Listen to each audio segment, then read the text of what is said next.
des affrontements constitue un spectacle d'une rare qualité dramatique. Voilà, c'était donc parti pour la galerie, si je puis dire, et voici donc que reprend place à mon côté Jean-Michel Sénégal, que je remercie d'avoir donc bien voulu m'assister pour le commentaire de cette rencontre, alors que les Italiens sont en possession du ballon et tâtent bien sûr la défense de Limoges. Magnifico qui réussit à transmettre à Vecchiato sur l'aile. Attention dans la raquette. On va faire attention intérieur là sur Magnifico, hein. C'est un très très grand marqueur. Voilà le jeu de Limoges. Égalisation donc par Collins. Une rencontre qui est partie sans observation ni d'un côté ni de l'autre. Attention, une bonne pénétration là de Petrovic. Klaranski a tenté le passage en force, mais on voit que les arbitres vont laisser jouer, comme souvent en Coupe d'Europe. Ostrowski. Vous voyez, c'est parti à 8 à l'heure, si je puis dire. 4 de chaque côté. Attention à Garci, c'est le meneur de jeu de cette équipe de Pesaro. On voit les deux styles de jeu un peu opposés, les Italiens qui vont chercher à garder un peu le ballon et jouer intérieur, et Limoges qui vient de marquer 2 paniers en 3 secondes. Jeu de contre-attaque. Pour le moment, on n'a pas vu encore beaucoup Ballard maintenant en possession de la balle. Rassis. Et qui tente un panier à 3 mètres et qui le manque. Attention à la récupération de Vecchiato, là encore. Et qui écope d'une faute en la circonstance. On va pouvoir maintenant voir la première attaque placée de Limoges. Et Gomez demande une combinaison puisque c'est point. C'est-à-dire que là, effectivement, Limoges a procédé sur contre-attaque jusqu'à présent. On va voir maintenant de quelle façon, sur quel dispositif les Limougeaux comptent attaquer la défense italienne. Une balle perdue par...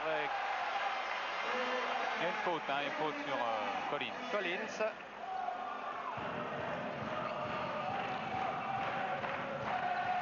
Tire 3 points de Collins. Et voilà, réussi. C'est bon. Collins qui a donc marqué jusqu'à présent 5 des 7 points de Limoges dans un délire. Voilà, 3 points d'avantage pris par Limoges. Je vous le disais tout à l'heure, il faudrait que les Limougeaux saturent. Et voilà, ballon qui a récupéré, qui ramène le score à 6 pour... On va faire attention à tous ces rebonds défensifs. Pesaro, 7-6 donc. Une rencontre qui se promet d'être assez serrée tout de même. Peut-être un peu plus serrée qu'on l'imaginait au départ. Qui Bien, Clarence. Les deux équipes sont rentrées avec leur meilleur 5 possible. Et on voit qu'il n'y a pas de floriture actuellement. Faute Richard, ouais. Elle y est. Oui, je crois que Ostrowski a tort de protester là, car incontestablement. Défense au homme très très stricte actuellement des deux côtés. Limoges vient de passer en zone. Limoges a dû passer en zone sur la touche.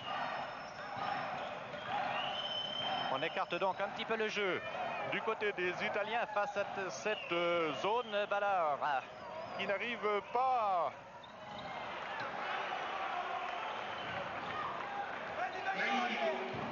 Magnifico qui donne l'avantage donc 9-8 à Pesaro, alors que qui tout seul sous le panier redonne un point d'avance pour Limoges. 3 points, pardon. C'est bien que Limoges joue un peu intérieur parce qu'il ne faut pas oublier qu'il manque le pivot titulaire à Scavolini Pesaro. Un panier qui est accordé, leur pivot est blessé et donc ils n'ont pas de remplaçant au pivot. Panier accordé à Magnifico. Bien Richard, bon tir. Jeu rapide. Ostrowski qui est en bonne forme, il l'a montré récemment avec l'équipe de France, qui est un joueur maintenant arrivé à plein épanouissement.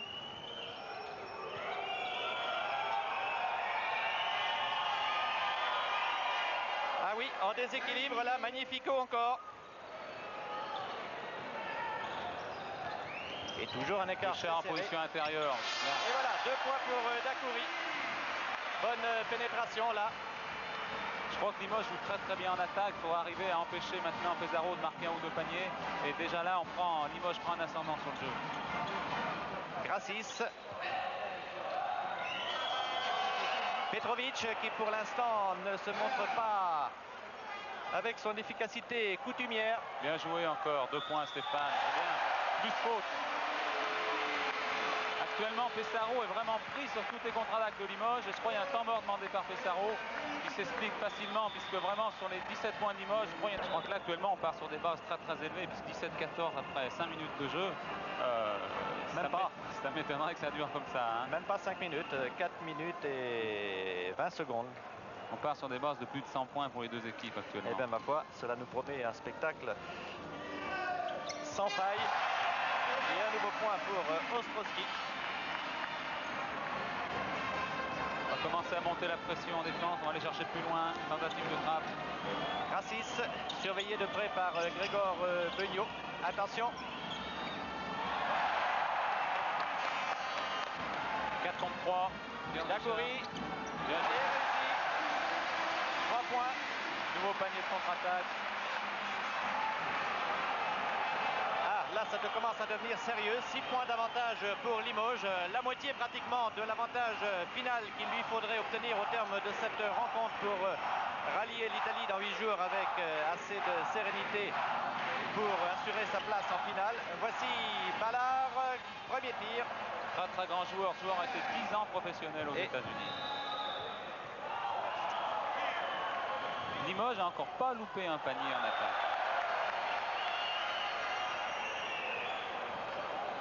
Peu de balles perdues d'un côté comme de l'autre. Deux équipes très sérieuses, très appliquées et qui ne tentent véritablement leur chance que dans les meilleures conditions. Et ma foi, cela se traduit par une marque encore assez serrée. Voilà à nouveau Ballard, mais en total déséquilibre et qui n'atteint même pas le cercle. Dacoury qui tente sa chance sur un... Ah, et qui la manque. Récupération par Ballard. Grassis. Attention à contre-attaque. Petrovic. Et voilà. Il a fait du tort de s'étonner un petit peu trop tôt de sa relative inefficacité. 29. Ça pardonne pas. Vous voyez, voilà, il y a moins d'une minute, il y avait 6 points d'écart. Il n'y en a plus qu'un seul maintenant. 29 pour Limoges. Qui, c'est une bête, ce qui, joueur extraordinairement puissant et qui marque en force là. 22-19. Et très exactement 6 minutes de jeu. Limoges en est à 9 tirs réussis sur 10. Vecchiato qui est un petit peu isolé là en haut de la raquette. Petrovic qui va se retourner sans doute, qui pénètre. Grassis qui manque, se faire subtiliser la balle par Collins. C'est un tir de Ballard manqué, récupération par Vecchiato.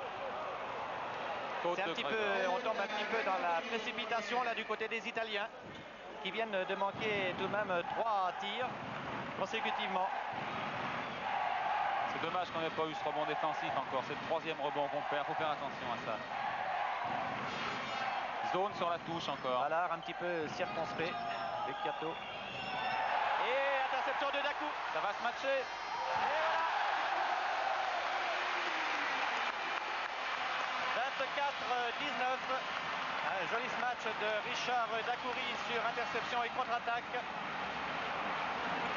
À nouveau, un écart déjà appréciable. 5 points pour Limoges, mais vous l'avez vu précédemment, cela varie très vite. Alors que Ballard perd la balle. Contre-attaque menée par Beugnot, qui sert Dacoury, bien rabattu sur qui, mais qui perd la balle là. Faute. Et une faute. Ah, le ton est bien donné du côté de Limoges, ça tourne parfaitement. Jean-Michel, si ce n'est effectivement ces petites insuffisances en récupération, mais je pense tout de même que cette équipe est pratiquement à son meilleur niveau là sur ces 5 premières minutes. Hein. Actuellement en attaque, Limoges joue parfaitement. Là, on voit cette passe de Richard Dacoury. Limoges joue la contre-attaque à fond. Maintenant, il faut qu'ils arrivent leur défense à prendre ces 2-3 rebonds défensifs qu'ils ont perdus. Et on voit que Pesaro est tout à fait à leur portée. Voilà, je signalais tout à l'heure à votre attention la puissance de qui. C'est un joueur bâti en lanceur de poids. Et croyez-moi, il est efficace dans les raquettes. Alors que côté italien, on paraît tout de même un petit peu désorienté par ce début en trombe des Limougeaux. Les Italiens assez précis en début de rencontre versent un petit peu dans la confusion. Vecchiato et qui marque là. Je crois que les arbitres laissent jouer ça. Il ne faut pas que Richard tombe pour un rien là. Je crois que c'est un match de Coupe d'Europe, ça va être très très physique. Il faut jouer très physique. Beugnot aux prises avec Grassis. Collins. Beugnot. Dacoury. Beugnot. Et 2 points supplémentaires pour Grégor Beugnot, qui apporte sa première pierre à l'ouvrage collectif de Limoges, qui repart 4 points, 27-22. Petrovic. C'est Richard Dacoury qui se charge de Petrovic. Et encore une balle perdue en récupération là, récupérée par Ballard. Et 2 points pour Petrovic. On ne peut pas le lâcher, Petrovic. Je crois que c'est un joueur qu'on peut neutraliser. Richard Dacoury est parfaitement dessus, mais dès qu'on le lâche, il est très très adroit. Oui, je signalais tout à l'heure qu'il était d'un talent légèrement inférieur, même c'est reconnu par tous les spécialistes à son frère, mais enfin, tout est relatif, car c'est un joueur qu'il faut considérer à sa juste valeur, et c'est un joueur tout de même très brillant. Beugnot, qui tente sa chance et qui manque, et qui brille en sandwich entre Vecchiato et Ballard. Attention, Richard Auton. Avec l'Italien, Grassis est bien contré par Dacoury. Bien contré. Bon retour en défense de Richard Dacoury là. Et un arbitre qui n'est pas d'accord sur une balle apparemment sortie en touche. Nous allons revoir. Merci Régis Forissier. Nous revoyons ce contre d'abord de Richard Dacoury. Et qu'est-ce qui s'est passé après? Vous voyez, je ne pense pas effectivement que Beugnot doive être là crédité d'une faute. Ça n'est sans doute pas l'avis d'un arbitre. Mais enfin, non, mais la balle est à Limoges. Hein. La balle est à Limoges. L'arbitre a laissé jouer, mais le coach italien, bon, c'est un petit peu plein. Et l'arbitre a donc coupé le jeu pour expliquer au coach que s'il recommençait, il lui mettrait une faute technique. Mise en jeu par Beugnot. Dacoury. Beugnot qui indique la combinaison à observer sur cette montée de Limoges. Collins. Beugnot qui rentre dans la raquette. Qui Dacoury.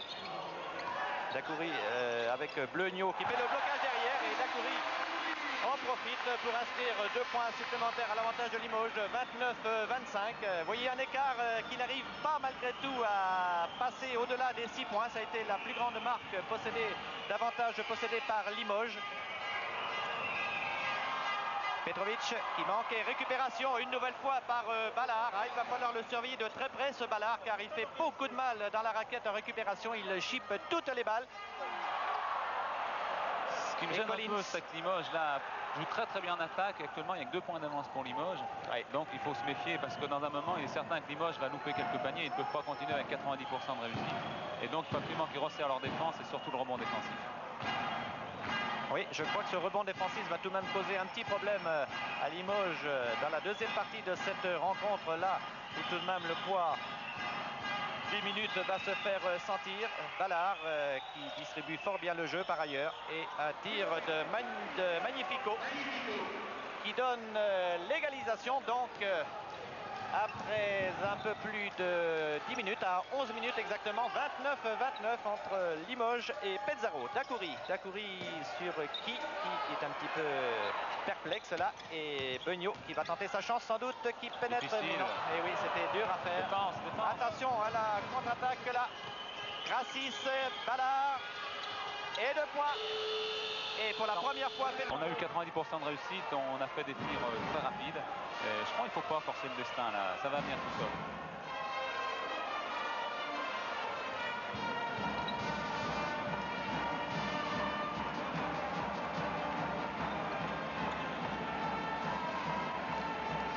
Pas de changement pour ce qui concerne les équipes, toujours les 2-5 de départ en présence sur le terrain. Collins, égalisation par Collins, il reste à jouer très exactement 9 minutes. D'où l'importance capitale de ce temps mort. La Limoges s'est remis les esprits à endroit, il vient de faire un très très bon tir. Vecchiato. Grassis, Ballard qui appelle la balle à l'entrée de la raquette, qui ne la reçoit pas. Vecchiato, Ballard manque son tir, récupération une fois de plus par Vecchiato. Vecchiato qui est efficace lui aussi sur les rebonds. et qui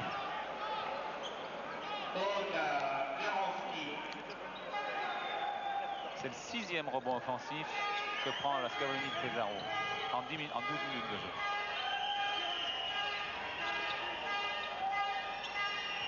Rassis, Ballard.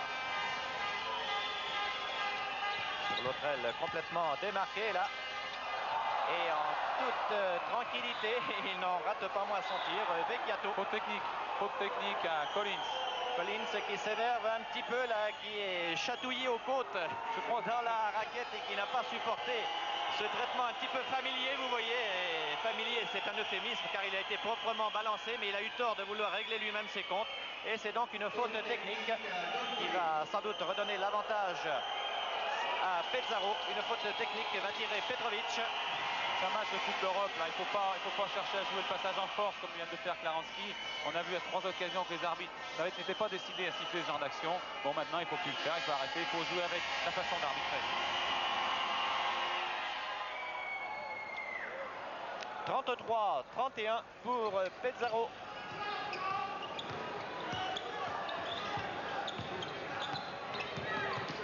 Il reste à jouer 8 minutes 15.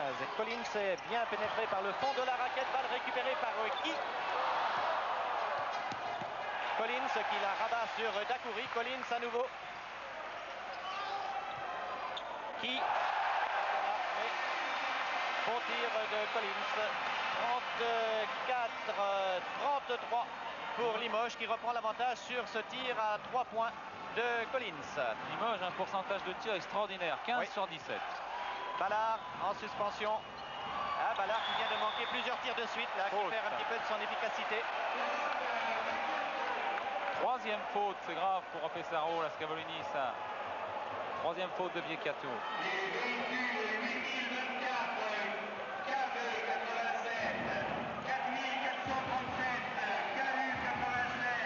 Il faut jouer avec Klarenski, Vecchiato à 3 fautes, c'est ce qu'ils font, c'est bien joué.